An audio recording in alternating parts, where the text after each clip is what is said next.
Welcome back to another episode of Believe in Duke, powered by Bet Online. I'm your host, Shelden Williams, and here's your co-host, Steve Wiseman. What's going on, Steve? Hey, Shelden, good to be with you again. The best time of the year for college basketball, March Madness. Here we go, man. It's time to see what the Blue Devils can do in the only tournament that really matters, right? I mean, ACC, it's good to win that. If you win that, it's good. The regular season means, you got to get ready, but everything points toward right now. Right now. It's March Madness. It's March Madness. One of the best times, if you're a fan of basketball, whether you're pro or college, you know that this is the best time to watch college basketball or basketball period, just because it's so unpredictable and the emotions that you see from these kids when they're playing their hearts out, because every game could be their potential last game. And it's a fun time, especially this year. So it's so chaotic. So I'm going to say that I can't wait for the playing games, which starts tonight, I believe, and then again on Thursday. Yes. Yeah. No, Wednesday. Tomorrow. I'm sorry, Wednesday. And the tournament starts on Thursday. Yeah. Right. So, right. I'm not sure who's playing the first game, but I know Indiana's playing the late game. They are, yes. And then they got to head to Portland. And I want to talk to you about that, because tomorrow night and Wednesday night, Notre Dame, the first ACC team that's going to play, they're playing Rutgers in Dayton in the first four in the late game. So it starts at like 9:20 Eastern. And then whoever wins that is going to be on a charter overnight to San Diego, and they're going to play Friday at 1:15 California time. Yeah. That's rough. That is rough. It's like a professional, schedule pretty much type thing. So it's going to be tough for either team that wins that game. Obviously, if they were not in that position, if they took care of business, in the regular season, they would not be in that position. I know, like with Indiana, they lost one of their best players. They were kind of going up and down when they're the new coach and things like that. So they seemed to kind of turn it around, and then they kind of lost in the semifinals. I think the semifinals, the Big Ten against Illinois. I can't remember. Yeah. It's been so many basketball games I've been watching over the last few days, so I can't. No, they lost to Iowa. They beat Illinois. They beat Illinois, lost to Iowa. That's what it was. Yeah. Okay. So it's all kind of running together right now. Right. I want to go to a sports bar, this weekend that has like all the games. So I don't worry about flipping the channels and just like literally back and forth. I'm looking back and forth, that type thing. So amen to that. That's what Thursday and Friday this week are two of the best days of the sports calendar all year long. So, fortunately for me, I'll be in Greenville. I'm going down Wednesday, and then with the News and Observer, who my employer, and like I have for all the Duke games this year, I've been there. Thursday's practice day for the Blue Devils and all the teams that are playing in Greenville, and press conferences and all this stuff that get to talk to us. And then Friday night at 7:00. So from my point of view, on Thursday, when I get done with all the practices, I get to go watch basketball on Thursday night. Like I'll be at the sports bar like you're talking about. I'll do a little bit of that early Friday before I head over to the arena for the 7:10 Eastern time game when Duke plays Cal State Fullerton, the Big West champion Cal State Fulton Titans. In Duke's first game. So it's here. But before we get into that, Duke has had the number 2 seed in the West. We'll talk about that a little bit later. That's a yikes thing there, because Duke's history of playing games in the Western part of the country in the tournament is not strong, but we'll get into that later. But I think before we do that, we need to talk about the ACC tournament and how they played there, how that makes us feel about, what they might do in the NCAAs, because, they played well and won the first 2 games, and then ran into, one of the hottest teams in the country in Virginia Tech in the championship game. So disappointing, I know, for all Duke fans, because I know the team wanted to get another ACC championship banner for Coach K for the rafters. Have to just settle for the regular season as far as conference goes. There's more work to be done here in March. But, what did you think about what you saw in the ACC tournament for the Blue Devils? Well, for me, obviously, I wanted them to win the ACC tournament, especially coming off of Coach K's last game at home, losing to UNC. So I was all for this team. It just, when I was watching them play, that next game, I know they got hit with a little bit of bug through the team and things like that. So, but I was expecting fire after losing that game. A lot of energy, a lot of emotion, just kind of like we all want to, make up for what happened, last game. That's what I was kind of looking for. And granted, they have been fighting a little still in sickness and everything, so that played a factor in it. But I was more, I guess, disappointed that I didn't see that type of fire in them from the start.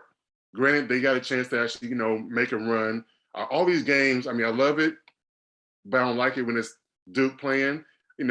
All these close games, I don't like it when, Duke is playing it in those type of close games. But all these games that they actually played and going against a hot B-Tech team where they had to win, their backs against the wall. It's hard to play against a team when their backs against the wall with nothing to lose. And Couture, this guy came out, he couldn't miss a shot. What did he go, like 7 for 7 before he missed his first shot? I was like, geez. Yeah, like, this guy, and I know he's a good shooter, but not that good. Not that good. I was like, Steph Curry. Right. He over here, he had a season high, career high. Yeah. He just unbelievable. I mean, granted, nothing taken away from him, because like I said, he led that team and willed that team into a win, and the first time they ever win an ACC championship as well. Right. But I don't know. I was waiting for that classic Duke run, and it never really fully came. Right. A couple of times in that game, I thought the same thing. There was a stretch in the first half when Virginia Tech went scoreless for over 5 minutes. It was like almost 6 minutes. It was 9 possessions in a row that didn't score. And I thought, okay, Duke's locking down on defense here. They're probably going to, go on a run and hit, and Duke didn't score either. I think at the end of it, Duke's maybe up 2 points. And I thought that's a point in the game when they could have just grabbed that sucker and had control of it and run with it. And it didn't happen, and then, Hunter Couture, like, I know Coach K after the game was really upset with Duke's defense, particularly. And if you look at the stats, like the last 4 games has been like 4 of their worst defensive games, even the Syracuse and Miami games. You look at Ken Palm, they're giving up more points per possession than any time this year, even against Gonzaga and Kentucky, right? I mean, we're talking about, and so that's a problem. There seems to be a grittiness that's missing right now. I don't, some people are using the word soft. I'm not going to go that far. But on the outside I'm talking about, but really, I mean, like the Hunter Couture situation, you would think somebody on that defense on the perimeter would say he may have hit 3 shots or 4 shots. He's not making another one. Let me guard him. Right. Yeah. And that's the thing. At least for me, I try to not compare teams to when I played or teams that was before me that I looked at. I try not to compare those type things, but those factors right there where it goes back to like one-on-one or street ball or where pickup games, wherever it is somebody has it going and I'm a defender and I pride myself on defense, then I'm going to say, no, get out my way. I got him. This is my guy. Right. I'm going to take ownership. It falls on me. That type thing. We don't have somebody that's doing that. Yes, we have a veteran guy like Wendell Moore, but he's the guy that's been asked to do a lot of different things too. So he's not necessarily doing that. And I'm not sure if it's really in his nature, but we don't have a guy that I thought Trevor Keels was going to be that guy, especially how he started the year. I thought he was going to be that guy. We will see blips of it, but it's not consistent. Right. We got to have a guy that, you know what, I'm pushing my teammate off of him because I'm that hungry to stop this guy. We don't have that. I wish we had that. And that's what I think going into the tournament, the NCAA, I think that's the thing that this week in practice, somebody's got to emerge that way. And Coach K and I know Carrawell and everybody on the staff, they're working on that. They were actually, excited about having a few days before they go to Greenville. They're not going until Wednesday. So they had 2 full days of practice, Monday and Tuesday, which they hadn't really had a chance to do because they played 3 games in a row, in Brooklyn. And he didn't want to wear them out in between the Carolina game and the start of the ACC tournament because they were, had that stretch they had to play. So I know that yesterday on Monday in practice, I was told brought out maybe some old school tools he uses to try to look for that exactly what they're looking for. Yeah, And I mean, I know all too well about some of those tools and stories and extra motivation, that type thing to kind of get you yeah, going. yeah, Like I said before, they was kind of battling an internal bug as well too. So, yes, but so you got to kind of factor that in too it with was. Yeah, food poisoning. I guess apparently I went yeah, out to dinner and whoever ate something, it was like anyway. yeah, But yeah, it went through. Coach K had it. Carrawell had it, and players too. AJ Griffin was not feeling well. I know for sure. But hopefully, as far as I know, they're all. That's all. That's all done. They're done with that. So they'll move on, hopefully healthy, and try to get that done. And so then we'll see how they do. In the first game against Fullerton, and this is a good time to remind everybody about our sponsor Bet Online, because everybody's looking at the brackets. They want to make their picks.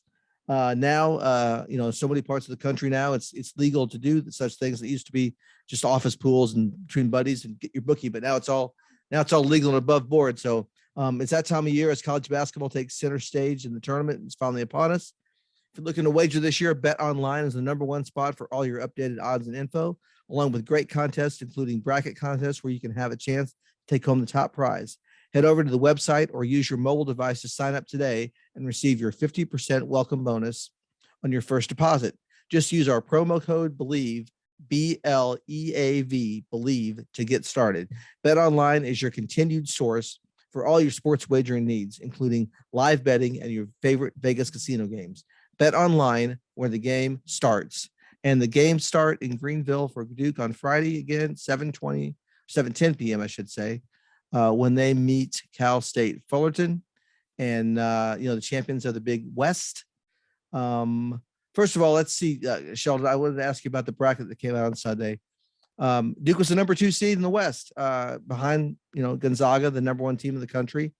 I think there was some doubt whether Duke would get up to the 2 line. I think, I was chatting with Jay Billis before the championship game Saturday night, before he did the game on ESPN, and he thought if Duke had won that game, they were in line for a number 1 seed, and which surprised me a little bit. I thought maybe they'd played their way out of it with the loss to Carolina, but apparently they were close. And so, I mean, I thought maybe they might drop down to 3, but did you think 2 was a good spot for them and being in the West with Gonzaga in there?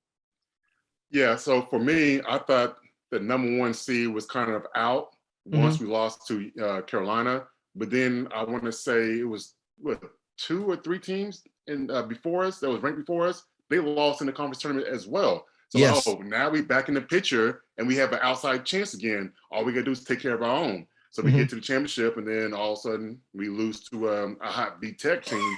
Then all of a sudden that's not capable of being that last number 1 seed. So I guess we were the next tier, that top number 2 seed.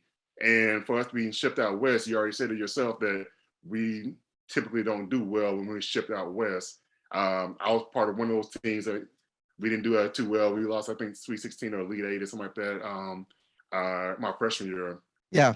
Sweet 16. Sweet 16, yeah, Yeah. Sweet 16. And it just, it's different. I mean, like, the time zone difference and then the flight going out that way. And it's different. It's different. No excuses, no excuses. Everybody has different one. I mean, if I'm Gonzaga, I'm looking at like, dang, the 2 teams that we lost to, Duke and Alabama, they're in our bracket. Exactly. So we have a chance to go against 2 of them. If I'm Gonzaga, I'm looking at that as well. But I mean, we have it's pretty tough anyway. I mean, you got Gonzaga, Bama, Michigan State. Who else I just say? Arkansas, Texas Tech, the 3 Texas Tech, hot Texas Tech team. Yeah. Like we don't have any slouches. They like the committee. They didn't do Duke any kind of favors.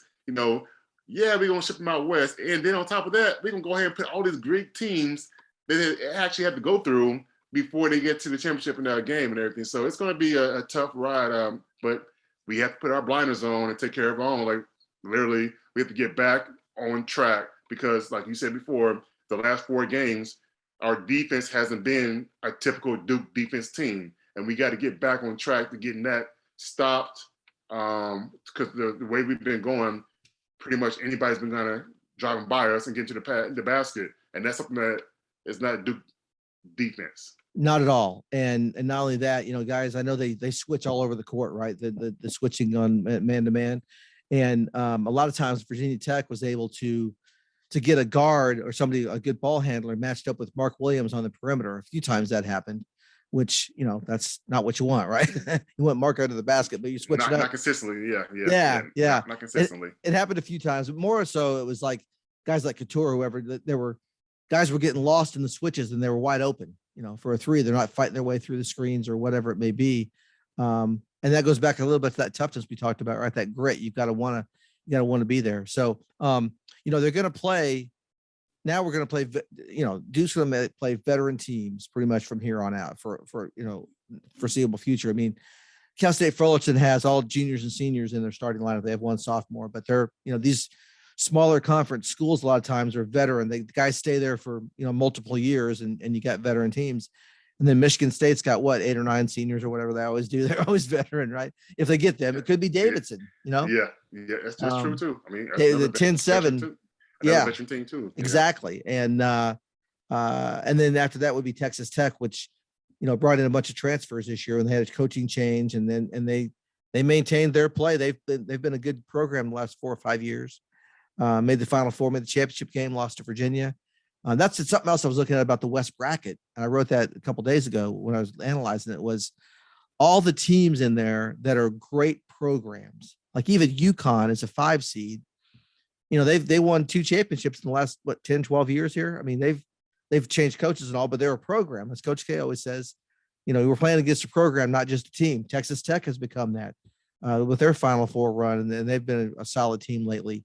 Arkansas is in there. They're on the way back. They, you go back in their history. They have a national championship in their history. Right, These aren't just teams that come out of nowhere. These are programs that are really good. So, and obviously Gonzaga's established themselves as one of the top programs in the country, along with Duke. So that's what's fun about this bracket. Michigan State's a 7 seed, right? They were in the Final Four just 3 years ago. Yeah. Very true. Very true. Yeah. So anyway, it's going to be a tough bracket, and I guess, they helped out Duke by keeping them close to home in Greenville, which I thought was in jeopardy. I thought they might get shipped to, maybe when they lost to Virginia Tech, maybe get shipped to Pittsburgh or Buffalo, somewhere not too far away, but not the closest one. And I thought maybe Tennessee might get sent to Greenville along with Auburn when they won the SEC, but the committee held true. If you think back to the first bracket reveal 3 weeks ago, they had Duke as the number 2 seed in the West opposite Gonzaga. So they kind of tipped their hand a little bit and told us that's what they were thinking about, the committee. And, what happened from that point forward, they kind of maintained Duke at that spot. They didn't rise, but they didn't really fall for what they did. So I guess that's where we are. So we'll go forward. Right. I mean, at this point right now, it is what it is. So we got to go out there and try to take care of our own, game by game, that type thing. So, right. But as far as us being in Greenville, I'm glad that was a chance. I was hoping that, the second round would be in Chicago, kind of Coach Gavis last hurrah, be in front of his own hometown people and things like that. Kind of like a storybook ending. Yeah. Hoping for that part as well. But San Francisco is not a bad city either, but it just that's true. Further west, but it's not a bad city either. But like I said, we got to take care of our own, and that's the main thing. So where we at, it doesn't really matter. Just focus in and lock in. Just 6 1-game tournaments, right? You got to win 6. Don't think about winning 6 in a row. Think about winning Thursday or Friday and then Sunday. And then exactly. And it starts with Friday. And as we've seen, you can't overlook anybody. It's happened to Duke twice in the last few years. Yeah. Lehigh and Mercer, right? So and it was like back-to-back years too, right? Yeah, it was 12 and 14. There was one in between there. In 13, they made the Elite 8. Mason Plumlee's team made the Elite 8. But no, there was a lot of guys that were on both teams actually. Right. Quinn Cook was on both teams, and that fed his hunger in 15. He told me that, and it worked out. Yeah, but say it worked out. You go from those two type of years to all of a sudden the epitome of college basketball being the champion and things like that. That's a great turnaround. Turnaround. So Fullerton, again, they're a veteran team. They won the Big West. They beat Long Beach by a point. They haven't been a great shooting team this year. I looked at their stats. I think they're shooting for the season 44% as a team, which isn't strong. But in the championship game, they shot really well at their conference. They won. I think they shot 53% that night to win by a point. So, Duke's defense is going to be challenged. They're going to have to lock down those shooters. Again, a 2-15 game. Duke's going to be the heavy favorite. It's probably the key for Duke is to get out and get ahead early and kind of break their spirit a little bit. Don't you think? Yeah, I definitely agree. Especially if you look at any kind of large discrepancy between the rankings, you will see that the higher seed, normally if they don't blow them out right off the bat, it's a tight game for most of the first half, maybe even 3/4 of the game. And then all of a sudden, I'm not sure if the lower seed team gets tired or what, but it seems like they always make a great game, especially for the first half. And then all of a sudden, let's say cream rises to the top. At some point, talent takes over, and then all of a sudden it starts separating itself. But it's always a tough 15 to 20 minutes, that first 15 to 20 minutes, because we always gonna get somebody else's best game. That's how it is, no matter what. So like you said, they only typically a 44% shooting team. I wouldn't be surprised they come out and just shoot lights out, especially in that first half. And just sticking with us as well. But I haven't really seen that team, so I can't really talk much about them. Yeah. But I just know typically with the first 2 rounds of NCAA tournament, it's normally like a team that you never heard of, and all of a sudden starts sticking. I want to say my sophomore year, we played against Delaware State. They had 5 guards, and we never played against a team with 5 guards. Like at the time, NC State, they played 5 out, but they had a shooting big guy with Ilian Efthimov. Yeah. He was a shooting big guy. He was a guard. They literally have 5 guards, and we haven't seen anything like that. And I'm out on the perimeter, and I can't rebound because I'm like 30 feet out, away from the basket and things like that. But it was a close game for most of the game because it was something different that was thrown at us. But again, talent will rise to the top eventually. It's just that you hope that the time don't run out when that happens, that type thing.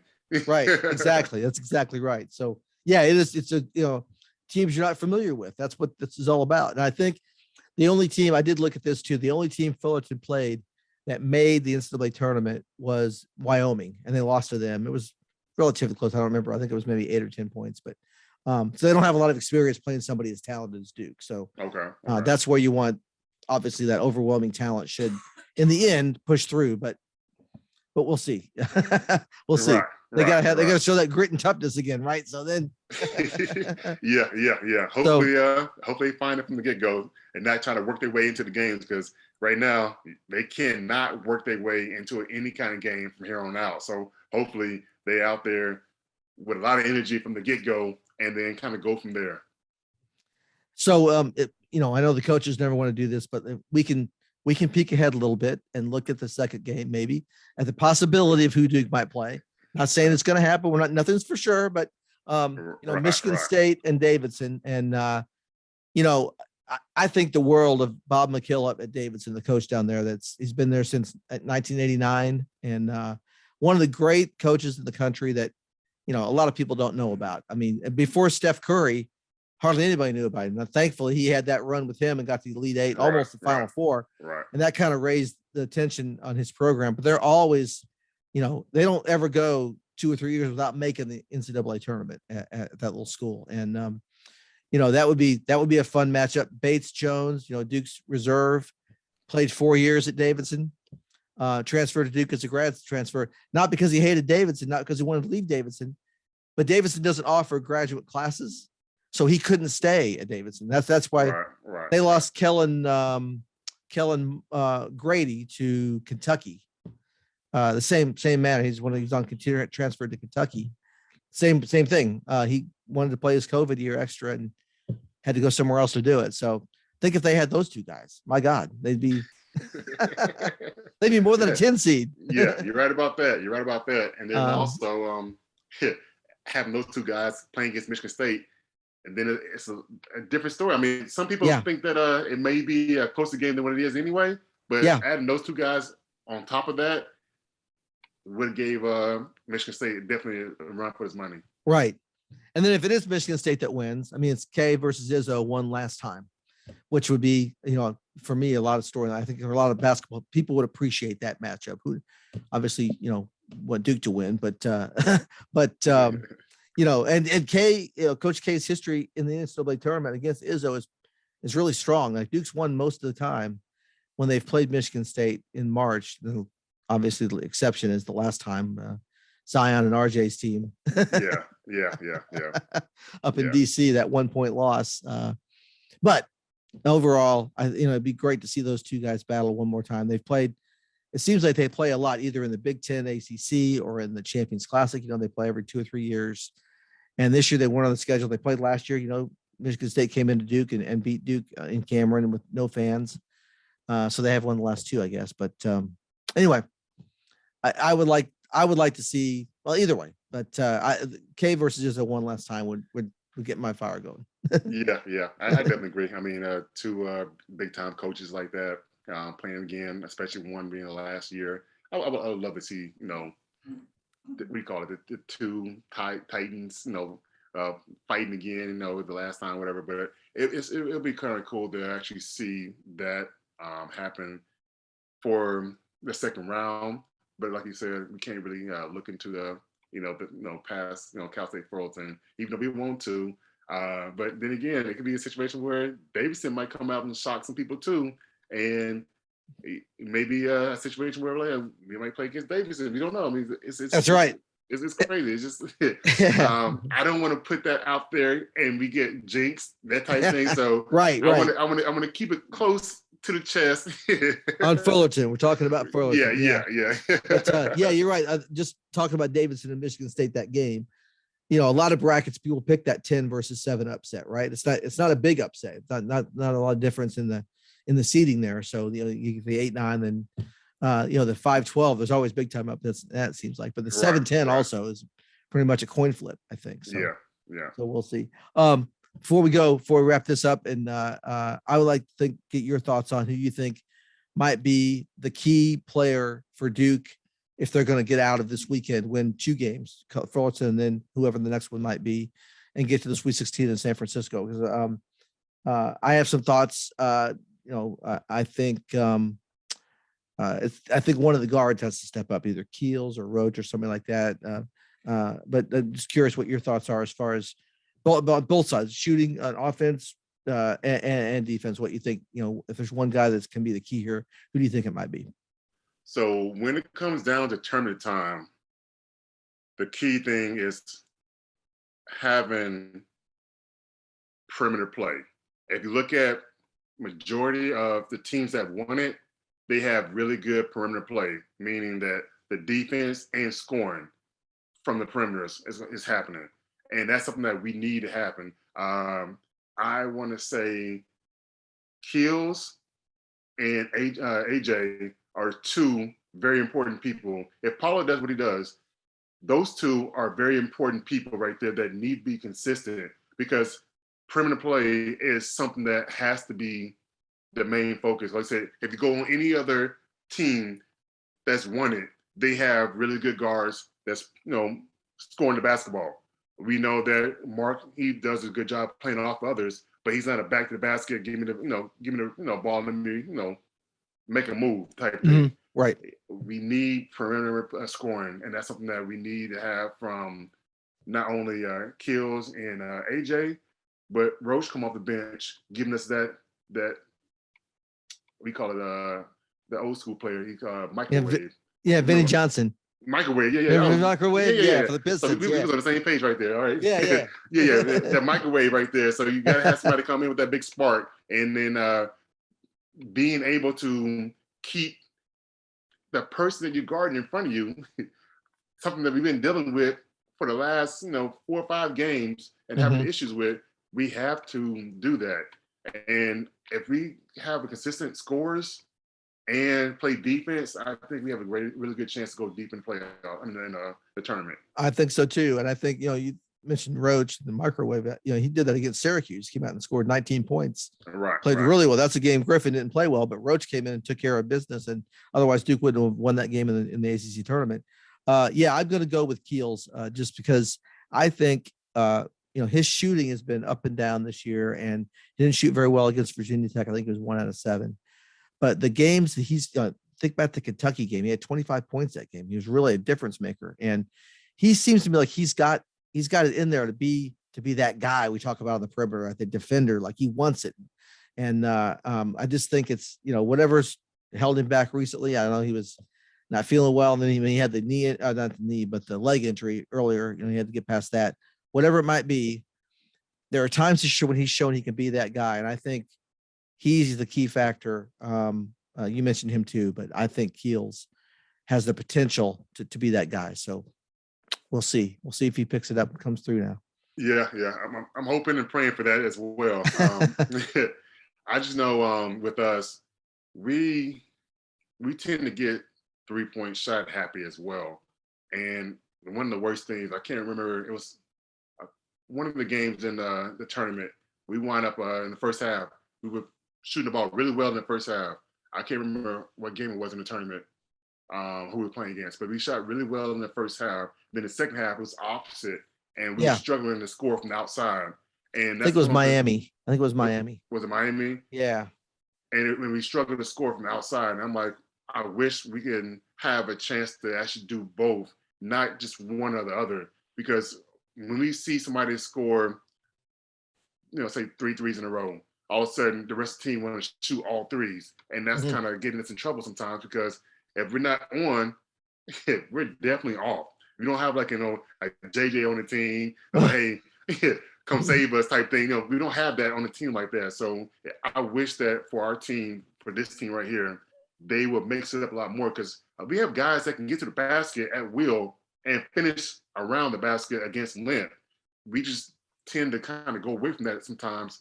I'm like, hey, be aggressive all the time until somebody can stop that. Just be aggressive. We have 4 or 5 guys, outside of Mark, we have 4 guys that can actually go to the basket at will.